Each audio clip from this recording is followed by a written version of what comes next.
Hello everyone, welcome back to my channel. मैं प्रीति शर्मा स्वागत करती हूँ आपके अपने चैनल काला दीवानी में। यहाँ आपको देखने को मिलती है Laddu Gopal video and all पूजा पाठ रिलेटेड इन्फॉर्मेशन। तो फ्रेंड्स, कैसे हो आप? आई होप आप सब भले चंगे होंगे, स्वस्थ होंगे, मस्त होंगे। दोस्तों, आज मैं आपको बताऊंगी वैशाख पूर्णिमा कब है, उसका शुभ मुहूर्त, व्रत आपको किस तरह से रखना है, क्या आपको खाना है, और दोस्तों साथ ही मैं ये भी बताऊंगी वैशाख पूर्णिमा से आप व्रत शुरू कर सकते हैं या नहीं। शुरू करने से पहले आपसे एक रिक्वेस्ट है कि वीडियो को लाइक जरूर कर दीजिएगा, क्योंकि आपके लाइक करने से हमें मिलता है मोटिवेशन, इंस्पिरेशन। तो दोस्तों, चलिए शुरू करते हैं आज का वीडियो। वैशाख पूर्णिमा को बुद्ध पूर्णिमा के नाम से भी जाना जाता है।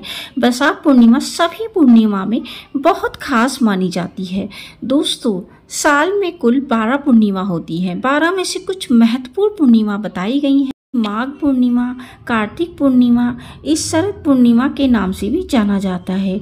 वैशाख मास की पूर्णिमा भी बहुत महत्वपूर्ण पूर्णिमा मानी जाती है। दोस्तों, वैशाख पूर्णिमा को इसलिए भी खास माना जाता है क्योंकि इस दिन देवताओं को अपना साम्राज्य वापस मिला था और देवताओं ने आशीर्वाद दिया था कि जो भी इस पूर्णिमा पर गंगा स्नान करेगा या सत्यनारायण भगवान की कथा को पढ़ेगा, व्रत रखेगा, उसके घर में खुशहाली आएगी और उसे कभी दुख नहीं सताएगा। हम बात कर रहे हैं वैशाख पूर्णिमा, बुद्ध पूर्णिमा जिसे बोला जाता है। तो सबसे पहले बता दें कि वैशाख पूर्णिमा का जो व्रत, वो अन्न दान वगैरह, इसमें क्या क्या करना है। वैशाख पूर्णिमा, दान वाली पूर्णिमा कब है, ये सभी आज आपको बताएंगे। दोस्तों, वैशाख पूर्णिमा की जो प्रारंभ है वो 22 मई दिन गुरुवार को हो रहा है, शाम को 6:50 से।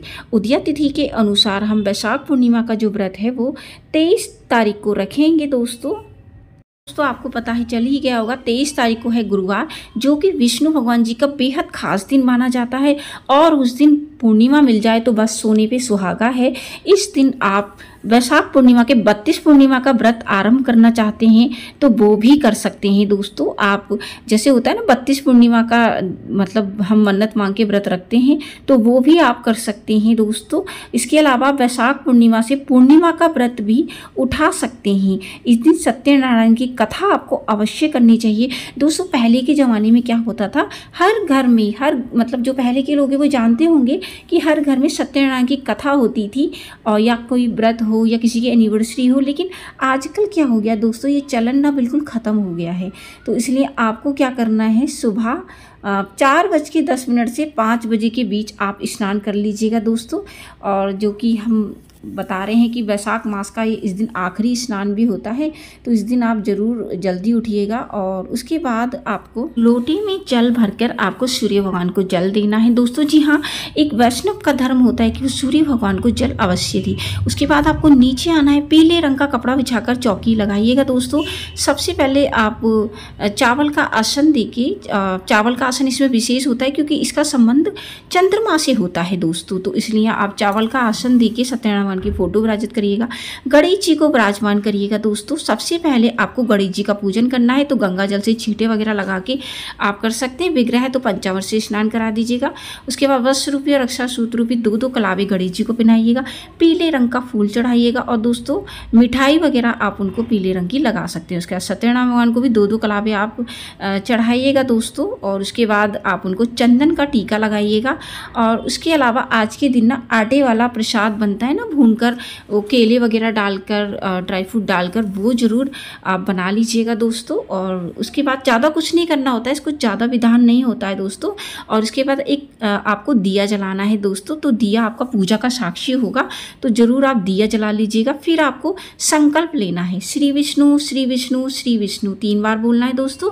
उसके बाद अपना नाम बोलना है, पिता या पति का नाम बोलना है। ठीक है दोस्तों, ठीक है। शादीशुदा है तो आप पति का नाम बोलेंगी, और शादीशुदा नहीं है तो पिता का नाम बोलेंगे, गोत्र बोलना है, और उसके बाद स्थान बोलना है। आप ये व्रत मतलब किस तरह से रख रहे हैं, आप फलाहार वाला रख रहे हैं या निर्जला वाला रख रहे हैं, या फिर आप अन्न वाला रख रहे हैं। दोस्तों, ये अन्न वाला भी रखा जाता है, मैं आपको बताऊंगी आगे, तो वीडियो तक बने रहिएगा। तो इस तरह से आप ये कर सकते हैं दोस्तों। संकल्प को भगवान जी के चरणों में अर्पित कर दीजिएगा। आपको कलश स्थापना चाहे तो आप कर सकते हैं, नहीं तो अखंड दिया आपने ये जलाया है या दिया जलाया है, उससे भी आप मतलब पूजा का वो आपका साक्षी रहेगा दोस्तों। तो इस तरह से करने के बाद आप फिर सत्यनारायण की कथा पढ़िएगा, आरती गाइएगा उनकी, और एक मंत्र आपको गाना है, हरे कृष्णा कृष्ण कृष्ण हरि हरि, हरि राम राम राम हरि हरि। इस तरह से जितना हो सके उतना जाप करिएगा दोस्तों। आप दिन में फलाहार वगैरह मतलब ले सकते हैं दोस्तों, आप लेना चाहें तो, क्योंकि आजकल गर्मी बहुत है तो इसलिए वजह से काफ़ी लोगों की तबीयत ख़राब हो जाती है दोस्तों, तो आप इसलिए फल वगैरह ले सकते हैं।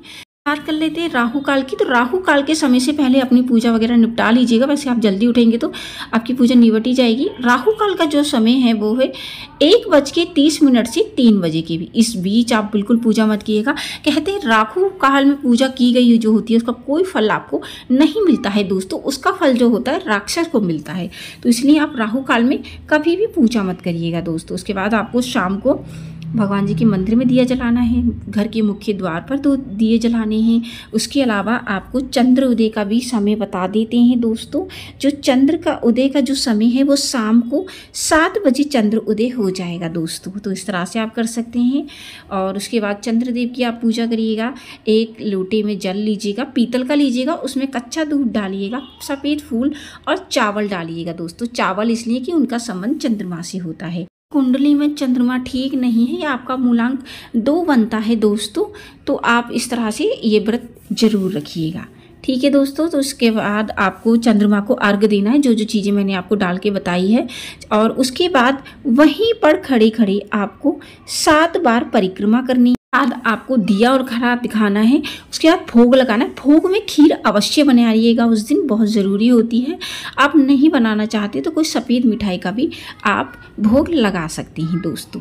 तो इस तरह से आप वहीं पे करने के बाद फिर आप नीचे आइएगा। नीचे आपको लड्डू गोपाल जी को भी भोग लगाना है, जो भी आपने बनाया है दोस्तों। व्रत आप मीठे से कहले तो बहुत ज़्यादा सर्वोत्तम होता है। अगर आप अन्न खा रहे हैं तो आप खीर या पूड़ी का भोग लगा सकते हैं, आप दही या पूड़ी भी खा सकते हैं या पराठे खा सकते हैं। तो इस तरह से खोल सकते हैं। फलाहार वाला रखने हैं तो आप फलाहार वाला भी रख सकते हैं दोस्तों। तो इस तरह से आपको दोस्तों पूजा करनी है। और से एक दिन पहले 14 होता है दोस्तों। उस दिन नरसिंह भगवान जी का प्राकट्य हुआ था, क्योंकि दोस्तों वो बहुत क्रोधित वाले देव में थे। तो उस दिन आप चंदन का लेप जरूर लगाइएगा दोस्तों, क्योंकि वो बहुत क्रोध वाले उसमें आए थे, तो इसी वजह से उनको शीतलता प्रदान हो सके दोस्तों। होते हैं दोस्तों, एक तो आपको जब आप सुबह नहाएंगे तो सुबह नहाने में आपको जल में थोड़ा सा कच्चा दूध और गंगा जल मिला के आपको स्नान करना है। संकल्प आपको चावल से ही लेना होता है। सफ़ेद रंग के कपड़े पहनने होते हैं, चाहे आप एक चुन्नी ही क्यों ना ले दोस्तों। और दोस्तों इस तरह से आप कर सकते हैं। और व्रत आप खोलना होता है दोस्तों। इसमें आप दान में क्या दे सकते हैं, देखिए दोस्तों इसमें सफ़ेद चीज़ों का दान किया जाता है। तो आप एक तो जल दे सकते हैं, ठीक है दोस्तों, जल में चीनी ऊपर रख के भी दे सकते हैं आप, और पंखे का दान दे सकते हैं। और दोस्तों इसमें आप जूते, चप्पल इस तरह का भी दान दे सकते हैं। और जल का दान तो सबसे सर्वोत्तम माना जाता है। उसके अलावा आप चावल का दान दे सकते हैं, खीर का दान दे सकते हैं, दूध का दान भी दे सकते हैं दोस्तों। तो उस तरह से आप कर सकते हैं। आई होप कि आपको ये वीडियो बेहद पसंद आया होगा। यदि वीडियो पसंद आया हो तो वीडियो को लाइक शेयर करिएगा। चैनल पर नए हैं तो चैनल को सब्सक्राइब करना बिल्कुल ना भूलें दोस्तों। मैं मिलती हूँ न्यू वीडियो में न्यू टॉपिक के साथ। तब तक के लिए हरे कृष्णा, राधे राधे।